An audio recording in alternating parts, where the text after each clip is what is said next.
Assalamualaikum warahmatullahi wabarakatuh. Waalaikumsalam warahmatullahi wabarakatuh. Selamat sore semuanya. Sore. Baiklah, terima kasih udah nyempetin hadir di dalam bimbingan kelompok format PKCKU kita hari ini. Baik, sebelum mulai PKCKU kita hari ini, alangkah baiknya kita berdoa. Silakan. Baik teman-teman, kita berdoa menurut agama dan keyakinan masing-masing. Doakan dimulai.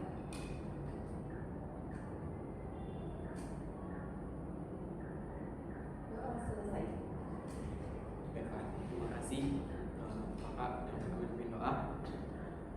Sebelum kita masuk dalam bimbingan PKCKU kita hari ini, karena ini berhubung dengan Pancasila, jadi alangkah baiknya kita menyanyikan lagu wajib kita, yaitu Garuda Pancasila. Mungkin kakak-kakak sekalian bisa berdiri, kita akan nyanyi lagu wajib, yaitu Garuda Pancasila. Garuda Pancasila, 1, 2, 3.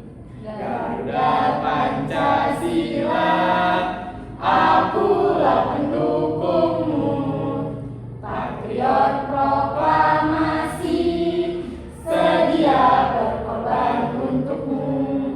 Pancasila dasar negara, rakyat adil makmur sentosa, pribadi bangsaku.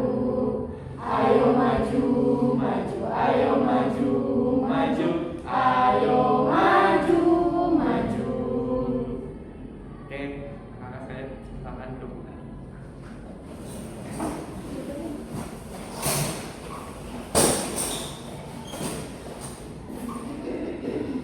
Baiklah, untuk selanjutnya, apakah dari kakak-kakak sekalian nih udah ada pernah ikut bimbingan PKCKU kita hari ini belum? Belum. Jadi belum tahu nih apa latar belakang, apa tujuan dari PKCKU kita hari ini. Baiklah, mungkin sedikit saya jelasin kenapa apa latar belakang dari PKCKU kita hari ini. Bimbingan kelompok teknik PKCKU hari ini itu adalah kegiatan di mana berupa kita berkumpul dalam kelompok kecil untuk membahas suatu topik ataupun suatu masalah dengan dikaitkan oleh bulir-bulir ataupun poin-poin dalam Pancasila. Nah, adapun tujuan dari PKCKU kita hari ini yaitu adalah untuk membantu individu mengembangkan karakter cerdas dan pribadi yang berkarakter melalui dinamika kelompok tersebut. Terus kedua, mampu dan berani untuk mengeluarkan pendapat. Terus belajar menghargai pendapat orang lain dan menjadi akrab satu sama lain. Itu tujuan dari PKCKU kita hari ini. Adapun cara dari ataupun kegiatan PKCKU kita hari ini, yaitu pertama kita nanti akan menentukan topik apa yang bahas. Terus akan kita kaitkan dengan bulir-bulir ataupun poin-poin dari Pancasila. Nanti akan saya bagikan untuk buku-bukunya. Baiklah, sebelum kita masuk ke inti dari bimbingan kita hari ini, mungkin saya akan sedikit juga jelasin ada asas-asas yang akan ada dalam bimbingan kelompok PKCKU kita hari ini. Tetap sama seperti bimbingan kelompok seperti biasanya, yaitu di sini menerapkan asas keterbukaan, yaitu kita saling terbuka, saling mengeluarkan pendapat ide.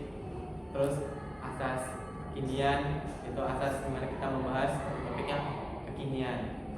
Terus yang ketiga tuh ada asas kesukarelaan, dimana kakak-kakak sekalian diminta untuk sukarela tanpa ada paksaan mengeluarkan pendapat ataupun mengeluarkan ide yang ada di pikiran kita, kakak-kakak sekalian. Dan yang terakhir itu adalah asas kerahasiaan, dimana asas ini menjamin terhadap omongan ataupun pendapat yang kakak-kakak sekalian keluarkan menjadi rahasia di dalam bimbingan kelompok hari ini aja. Oke, sebelum kita lanjut lagi, kita akan main games, yaitu dino panas. Kalau biasanya kan bola panas, nih dino panas. Makanya dinonya kayak gini, jadi jangan lama-lama dipegang. Oke? Kan ketika dinonya dilempar, sebutkan nama dan hobi kakak sekalian. Oke? Gak boleh lama-lama. Panas. Soalnya, nah, kayak gini dinonya. Gak usah pegang lama-lama. Oke, kita mulai dari acak nih, lemparnya acak ya. Nama. Nama saya Esther, hobi saya nyanyi. Panas tuh. Nama saya Dinda, hobi saya nyanyi. Nama saya ini bisa nyanyi. Nama saya Nadia, hobi saya membaca. Nama saya Riza, hobi saya menonton. Nama saya Lisa, hobi saya mendengar musik. Oke, nama saya Farid Ahmad, hobi saya lebaran.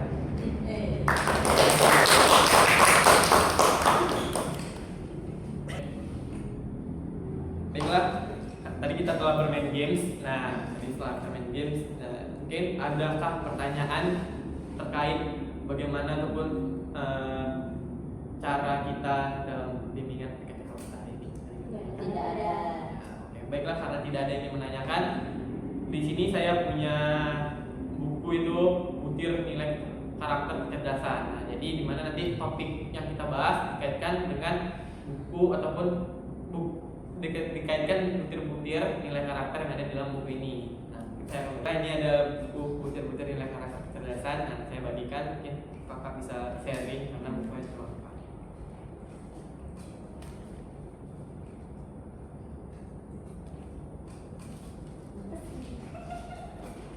Oke, baik. Kan bukunya sudah dapat masing-masing. Mungkin bisa dibaca terlebih dahulu 1 menit, oke? Biar paham apa isinya. Baiklah, dan saya sudah kasih waktu untuk membaca buku buku Pancasila tersebut. Baiklah, karena kakak juga tidak ada yang ingin dibahas, kita akan bahas bullying. Kenapa kita bahas bullying? Karena kita tahu bahwasanya bully di lingkungan kita semakin meluas, gak hanya di sekolah, bully juga terlibat di lingkungan keluarga, lingkungan sosial, dan lingkungan kampus. Oke, langsung saja lah, apa sih menurut kakak saya ini faktor penyebab terjadi bully ini? Ini dari kakak saya. Silakan. Menurut saya adanya perilaku bullying itu karena melanggar bulir Pancasila, sila kelima, yaitu poin E, keadilan sosial bagi seluruh rakyat Indonesia, nomor 36, yang dimana mengembangkan sikap adil terhadap sesama. Baiklah, tadi kakak udah bilang ada di poin ini. Menurut kakak, kenapa kakak pilih poin itu menjadi alasan faktor dari penyebab bully tersebut? Karena menurut saya perilaku bullying itu adalah perilaku yang atau sikap yang tidak adil dalam memperlakukan sesama manusia. Mungkin ada lagi? Neng? Silakan. Menurut saya faktor penyebab dari bullying itu karena individu tersebut tidak mematuhi dari sila kedua, yaitu kemanusiaan yang adil dan beradab. Pada poin ke-12 yaitu individu tersebut tidak mengembangkan sikap tidak semena-mena terhadap orang lain. Tidak sebenarnya orang lain. Kenapa kakak milih itu menjadi bulir itu menjadi faktor penyebab dari bully tersebut? Jadi bullying itu kan sering terjadi pada anak-anak yang tidak diajarkan untuk menghargai sesama, cenderung bersikap egois dan semena-mena terhadap orang lain. Kenapa saya memilih pada buku ke-12? Nilai yang tidak semena-mena belum tertanam sehingga pelaku tersebut merasa sah untuk merendahkan atau menjatuhkan orang lain. Oke, baiklah. Berarti dengan ada topik dari bulir dan sila kelima dan sila kedua akan menjadi faktor penyebab terjadinya bully tersebut. Tadi yang tadi disampaikan tindakan semena-mena. Jadi pelaku bully ini melakukan tindakan semena-mena terhadap orang lain, gitu kan. Selanjutnya mungkin kita akan bahas dampak apa sih yang diakibatkan oleh bully tersebut. Oke, kakak-kakak ada. Oke, silakan Kak. Menurut saya dampaknya ada di sila kelima keadilan sosial bagi seluruh rakyat Indonesia di poin ke-44. Kenapa kakak milih poin itu menjadi dampak dari bully tersebut? Ya, jadi karena si pelaku tadi tidak menghargai karya orang lain ataupun dia juga tidak bermanfaat ya untuk masyarakat lain. Mungkin ada yang lain? Silakan Kak. Kalau menurut saya itu dampaknya ada terkait nilai Pancasila yang kemanusiaan yang adil dan beradab poin 13. Kenapa kakak bisa pilih itu? Karena Alasan tersebut. karena kan bullying nih dia membuat kerusakan pada nilai kemanusiaan yang ada dan beradab, dan dia itu dia tidak menjunjung tinggi nilai-nilai kemanusiaan. Jadi dia itu nggak ada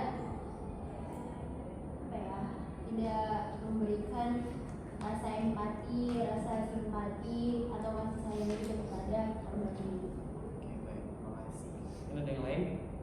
Cukup? Oke, baiklah, terima kasih. Tadi sudah banyak ada dampaknya apa yang diakibatkan oleh bully tadi terhadap sila-sila yang terdapat di dalam Pancasila kita. Jadi sangat banyak ataupun sangat berpengaruh ya dampak dari bully tersebut ke dalam lingkungan, karena juga sudah melanggar dari nilai Pancasila kita. Oke, mungkin setelah kita tahu nih tadi ada faktornya, terus ada dampaknya, mungkin yang terakhir apa nih solusi yang bisa kita berikan terhadap bullying ini agar tidak menjadi suatu tabiat buruk yang berkelanjutan untuk generasi kita selanjutnya. Mungkin ada silakan Kak. Menurut saya solusinya itu dia harus mengamalkan yang ada pada bulir Pancasila nomor 4, yaitu kerakyatan yang didukung oleh hikmat, kebijaksanaan dan musyawarah perwakilan nomor 26, itu tidak boleh memaksakan kehendak kepada orang lain. Kenapa kakak bisa milih bulir itu untuk menjadi solusi? Karena pelaku itu kan pasti dia naruh ekspektasi nih ke korban kan. Jadi kita tuh sebagai manusia nggak boleh nih memaksakan apa yang kita mau ke sama orang lain. Oke, baik, terima kasih. Mungkin ada yang lain? Silakan Kak. Saya memilih solusi dari buku Pancasila nomor 2 kemanusiaan yang adil dan beradab pada nomor 8, mengaku dan memperlakukan manusia sesuai dengan harkat dan martabatnya sebagai makhluk Tuhan yang Maha Esa.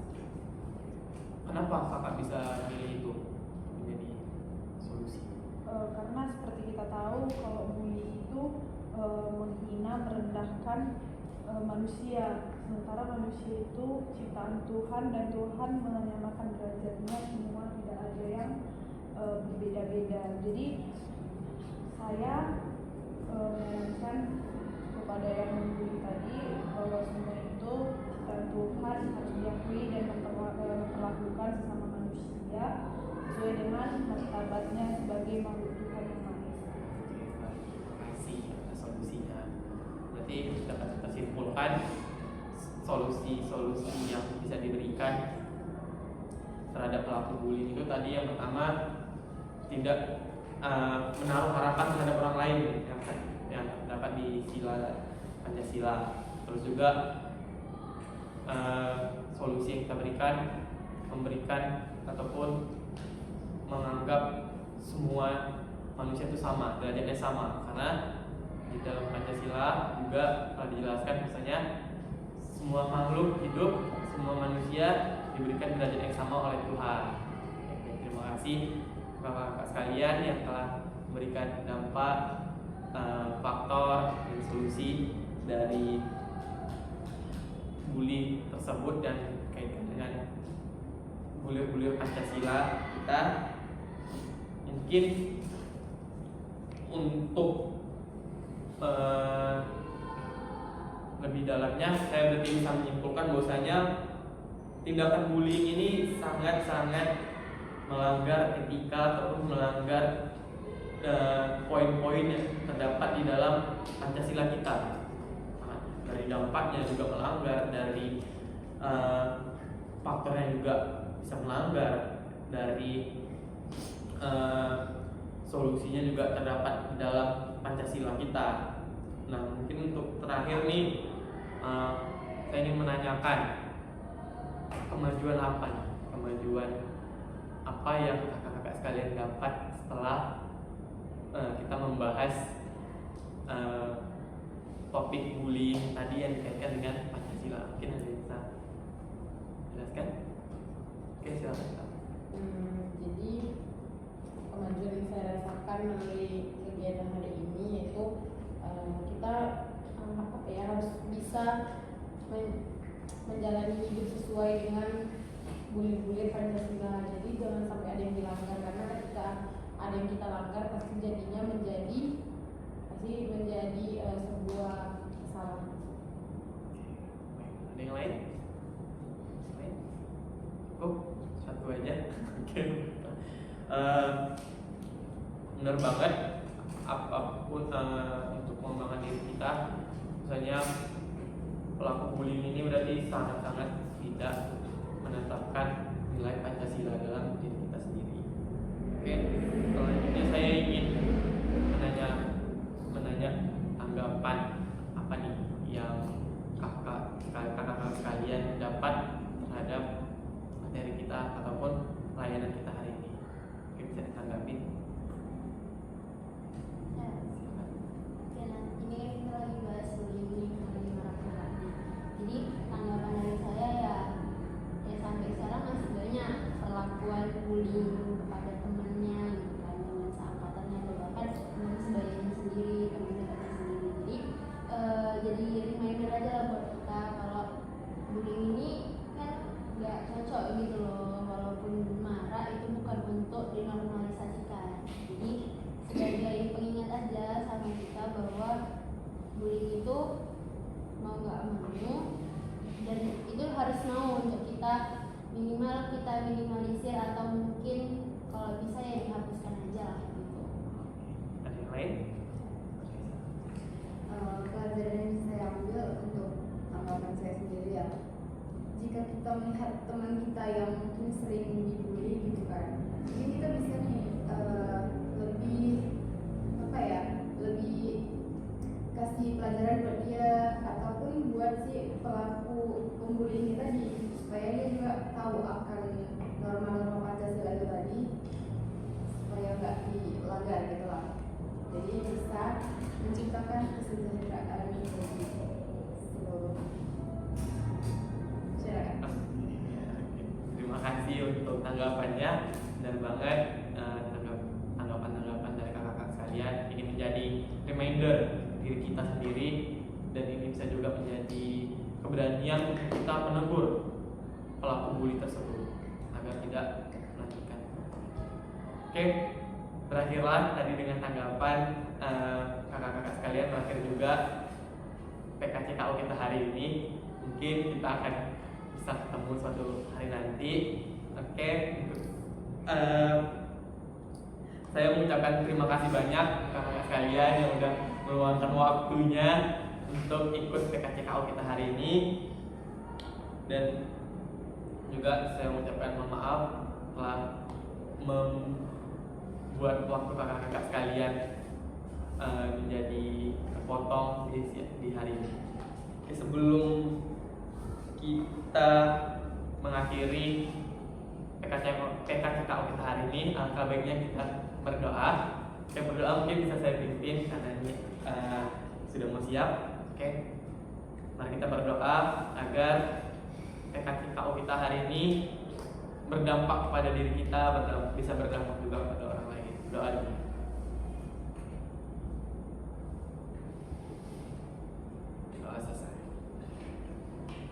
akhirnya kita setelah doa tadi, mungkin kita mengakhiri PKCKU kita dengan nyanyi Laskar Pelangi, oke? Mungkin kakak-kakak kalian pada apa? Oke, kita nyanyi 1, 2, 3. Mimpi ada